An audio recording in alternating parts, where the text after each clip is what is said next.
Hello guys, and welcome back to the Honest Entrepreneurs YouTube channel, the most difficult to spell name in the Amazon FBA space. I have my colleague Alex to thank for picking that one out.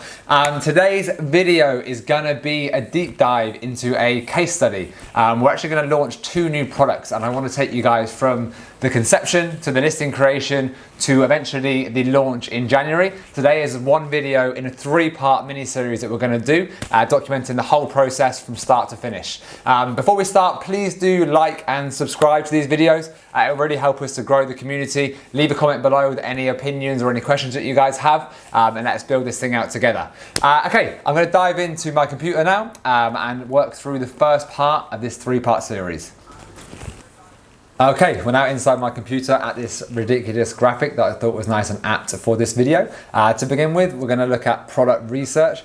In the future, we will do a product research video by itself. It is very, very key. It's the most important thing with Amazon.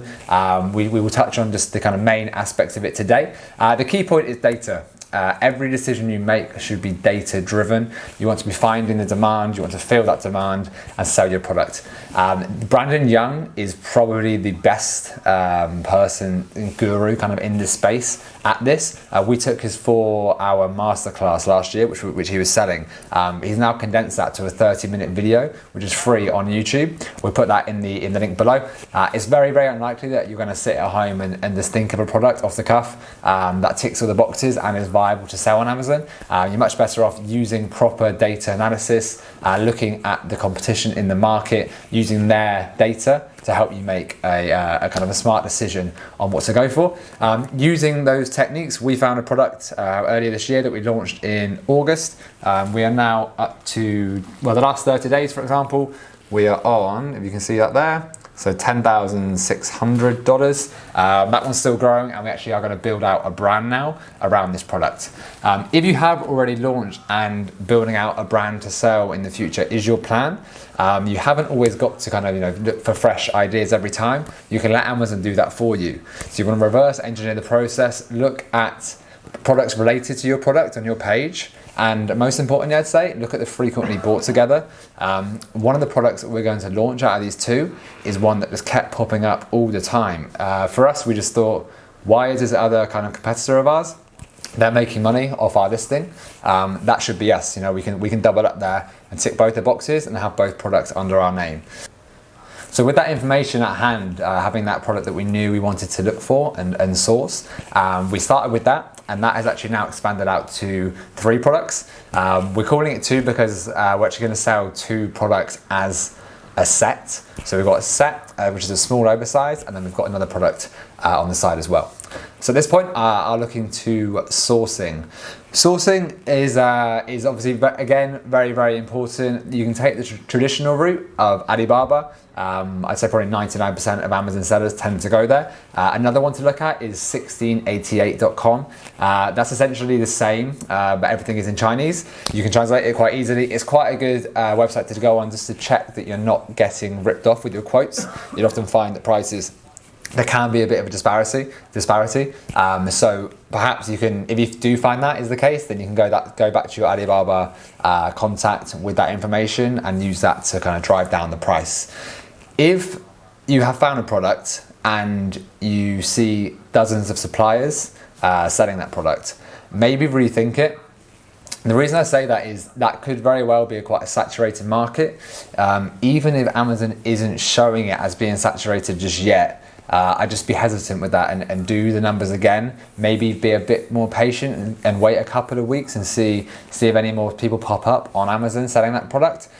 You don't want to kind of do all that work to get a product to launch and then find that the market's saturated and you can't really beat off the competition. You can always ask your supplier as well if they do work with any other Amazon sellers. They're often quite honest and they will tell you if they do or they don't. With our product that we found that I mentioned earlier, we spoke to our factory. They'd never worked with anyone in Amazon or actually anyone that sold in America. So we actually saw that as a real positive. It took quite a long time to find this supplier. That kind of led us to believe that our competition would be very low, and even if this product now gets saturated, which it isn't looking like it will, to be honest, but if it does, we already know that we're going to have a great deal of sales behind us, and we're going to be ranked very well, which we already are. We've got the reviews, we'll be kind of the number one in the niche, and everyone else will be playing catch up. So by that point, we've diversified and we're launching these other products around it. That we have that many battleships up. If we lose one, it shouldn't matter too much. We can just keep growing and growing. So when you have found that agent, obviously you can contact them on Alibaba chat, for example. It's probably best once they reply, ask them for their WeChat ID. WeChat, if you don't know what it is, it's just like WhatsApp, but it's the main program that's used in China. Add them on there. They're usually really responsive. Their English level is very, very good now. Just bear in mind that their working day is going to be quite different to yours. For example, for us here in Spain, we generally have to get our work done with the Chinese suppliers from kind of 7 a.m. till about midday, and then they tend to clock off. Some of them do work insane hours, so you can always try on WeChat, but just bear that in mind. So when you're speaking with them, ask for the prices. You can see the prices and MOQs on Alibaba itself, but often when you get asked for a quote, they will come back with different rates and different numbers. So just make sure to get those in line, so you can just price up the product and see if it is viable from the start. You want to ask for prices, you want to ask for production times, you want to ask for product options, for example, different color varieties that you can do. That's just good to know if you could then build out in future with different variations. Ask what's the most popular color. Use everything that they have to your advantage. They want to give you that information. You can use that to kind of make a long-term plan, but also just to make the best decision, the most considered decision at this stage. Okay, next we have the shipping. This is extremely important. You need to speak with your freight forwarder and work out the shipping cost. Obviously, you need to know your exact product landed cost to make a considered decision overall. Your product landed cost is the production cost, plus packaging, plus shipping. Obviously at this stage, you're really going to need to know the dimensions of the product and the pack dimensions.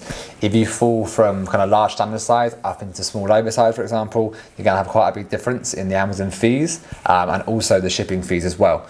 If you don't work out these Amazon fees properly, you can really get stung. One of our products, the first one we sent in to America, they actually classed it as small oversize, and we knew that it wasn't. It fell just under that. We were quite lucky. We asked them to do a remeasure, and we fell about 1 centimeter below the limits, but that saved us a hell of a lot of money and kind of kept our math and our margin as we expected. You're also going to want to take into account the storage fees. They do fly up quite a lot in Q4. The rest of the year they're not too bad, but just kind of take it into consideration. They won't make or break you, but definitely worth, especially with the larger products, seeing what you could lose out of your margin. With this, you can use Helium 10's profit calculator. That's very good. Also Amazon's FBA calculator. Both of those will give you your expected charges from Amazon in terms of commission and the fulfillment fees as well.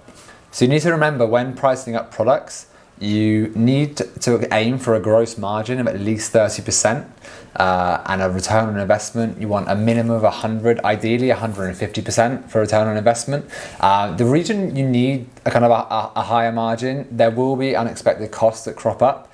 If you shoot, for example, for a 35% gross margin, you're likely going to end up with something like 25% net profit after PPC and after kind of other expenses. For example, they do a bit of inventory placement fees we've been hit with recently that were unexpected. All sorts of costs can pop up. So if you aim for 35, you're going to give yourself a buffer. It also means that you're probably going to be cash positive in the business. If you have a less than 30% margin, once you take the hit on PPC and everything else that I mentioned there, you could end up minus kind of 20%. And what will happen then is when you need to place another order, you're going to have to keep pumping cash into the business again and again and again. So you might see yourself as being profitable, but it's going to be very expensive to get to that stage. It'll be much faster to that stage if you can stay above 30%, keep cash positive, and then you can make your initial investment work, which is kind of the whole idea of the Amazon model, is that you have the big chunk at the start and you haven't got to keep going into your pocket to build and build and build. So at this stage, let's say you've done the numbers, you've made them all work, the margin's looking good, the return on investment's looking good, you know there's demand in the market and you think you can have a real successful launch. Ask your supplier to send you a few samples.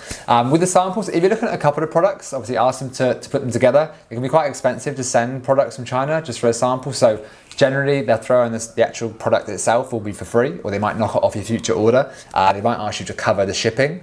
We had one sent over recently, which we'll show you actually how that went right now. Okay, so exciting stuff. The guy from FedEx has just dropped this off for us. It's taken about a week to come here from China. It's always nice getting one of these through. Feels a bit like Christmas Day.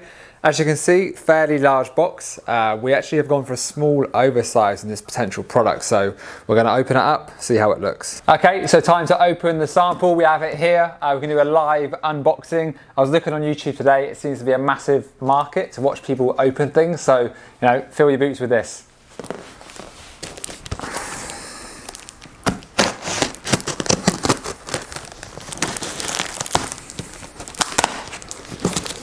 I'll probably speed this up and do some cool fast forwarding effects.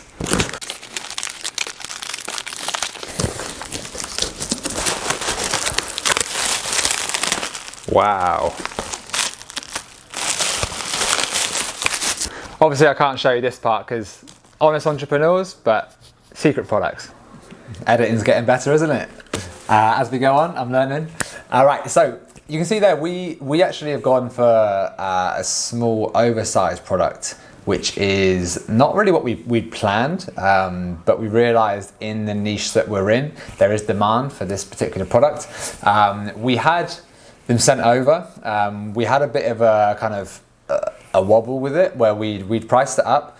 Then we realized with the Amazon kind of restrictions on new inventory being sent in, and also the size of the product, we found that the shipping quote we had was well, not making it viable anymore. We were trying our best to make it work, which is what you tend to do because we've invested so much time at this point into making this product work. But we just couldn't get the margins to be there, and it would have been very, very touch and go when really you want to have that buffer, like I said about earlier. What we did at this stage, we actually realized, which we should have realized before, that we can pack them together. We had the 3 products sent to us. 2 of them can be sold as a set, even though they're different products. And the other one separately is a much smaller size. So we knew that was a goer really as soon as we saw the quality. But we realized that we could pack these 2 inside each other. It would still be a small oversize, so our fulfillment fee from Amazon wouldn't rise, but it meant we could have a much higher price point and sell them as a set. So that took a bit of thinking. I kind of had a bit of a brainwave at one point and realized that we could do that. That has led us to order more and spend more than we planned to, but we're confident that it'll work, and we think it was the right move. We hope it was the right move. We'll find out soon. If you are able to as well, order the main competition's products to compare to the quality of your products. It's always good just to have an idea of what's out there and how you can improve on it. It might be that the samples that you've had sent over aren't very good, and then at least then you're not wasting your time, or you can ask the supplier that you found to improve their quality, or then you can try and find more other suppliers. Obviously a lot of the main products, there's going to be at least 2 or 3 suppliers out there that can make them. So make sure to shop around, don't rush into the decision. It always feels like you want to rush in with Amazon. Patience is one of the main things that you need to have. Once you found that product, you feel like maybe everyone else has found it already and you've got to get on it. Of course it is good. Speed is definitely beneficial, but don't rush into a bad decision that could tie up your money and then set you back another 6 months. Okay, so the final step is the negotiation and placing the order. At this stage, you need to do your math, not just the kind of gross margin and the return on investment that I spoke about earlier, but you need to know your forecasted sales on launch. You need a best case scenario, an expected scenario, and a worst case scenario. Best case scenario, it flies up the blocks. You've nailed your PPC, you've nailed your keyword analysis and your indexing, you're selling really well, and you need to place that second order straight away. You're not going to have the cash available from the first order's sales to do this, so you need to ensure that you have that at least as a cash reserve. If you haven't got that, you're running a very high risk of selling out and then losing your rank. All that work that you did is kind of wasted, and then you've got to work hard then or spend some more money on PPC to get back to where you were. That's particularly the case in competitive markets. If you found a nice little niche, we got kind of lucky with ours. We sold out of our product in America much faster than we planned to, which I guess was a mistake on our part, but it's also kind of a good problem to have because we knew that the niche isn't very saturated. So when we did get back in stock again, we went straight back to where we were kind of leading in the niche now, and now we're consistently selling over $10,000 a month in that particular product, and we now have the supply chain set up, so we won't go out of stock, and we're going to keep kind of consolidating our place in that niche. If you have two suppliers that you've been speaking with, then obviously you can kind of play them against each other and say the prices that you're being offered by the other. It might help you drive the price down a little. Obviously you don't want to barter just for the sake of bartering. I think a lot of people do. They kind of go into a negotiation. They're like, I've got to take them for all they're worth. When all you're really doing is kind of pissing off the supplier. You're meant to kind of be building a relationship, a kind of successful partnership with them. You don't really do that just by giving them a really hard time all the time. Obviously know when to push and know when to kind of hold back. Less is more, kind of all that kind of stuff, but it really is true. Do your research into kind of bartering techniques, into negotiating techniques. They in China, kind of the practices are different to what you may be used to, so make sure you're kind of respectful and you learn. You want to sell them the idea of the whole business, not just that first order. You want to sell them the idea of 10 orders over the next couple of years and building a brand. If you have other products that have done well, you can show them those even. You can say that I've done this in the last 6 months. I've ordered 4 more times already. It's going to give them a lot of confidence, and maybe then they will give you better terms. So once you have made a decision on which supplier you're going to go for, make sure you lay out the terms of the agreement. You want to have a fixed completion date on the contract.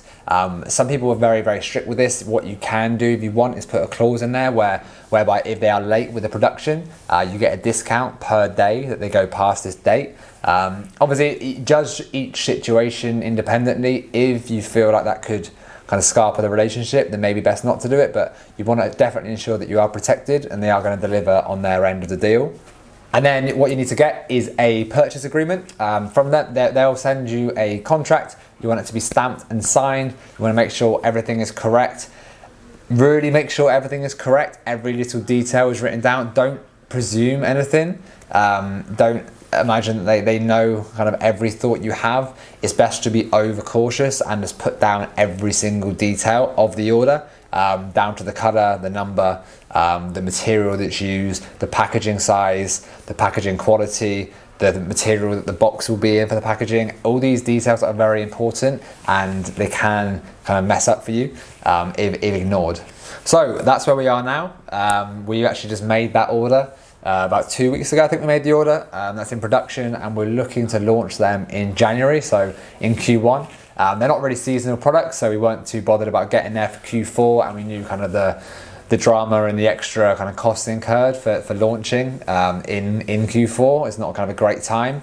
What we are hoping and what our logic dictates is that if we launch in Q1, then the restrictions for the new products that get launched on Amazon get lifted. At the moment, you can only send in 200. We don't really want to include 3PLs into our kind of logistics model. It makes things a bit more expensive than planned. We want to kind of strip feed everything in. If we time it right from China, we can do that. And hopefully, Amazon raise those limits and we can actually send in all of our stock at once, hit the ground running with both products, kind of roll on from there into a kind of a very strong 2021. We're going to keep expanding out with more and more products in this niche. As I said earlier, we're launching the pair, so a kind of a set and then a separate product, which again wasn't our initial plan. To be honest, we've gone a bit balls out on this move. We didn't anticipate or plan to spend what we're spending on this order and what the reorder will cost as well. We've kind of backed ourselves and taken up a fair bit of cash, but we're pretty confident. We think we've done the analysis properly. We've kind of done a lot of research, and we've not made a kind of a rush decision. And we now know that we do want to build out this brand in a niche that we think we can really kind of tear up and be the leading seller in that whole market. It could all go to shit. But hey, you know, anything for this sweet YouTube content. If it keeps you guys entertained, then it's worth it. We are the honest entrepreneurs, so we want to stick to that mantra and provide kind of honest accounts and documentation of what actually happens in a new product launch. So the next step for us will be to do the keyword analysis, do the PPC analysis, build the listing, photography, everything like that. We will do that in part 2 of this video. So please do subscribe if you do want to see that. Like the video, please do. Comment below as well. Any ideas you have for any other videos that we could do, or any questions you have, feel free to do that. And also we have a Facebook group which you can join. We'll put that in the description as well.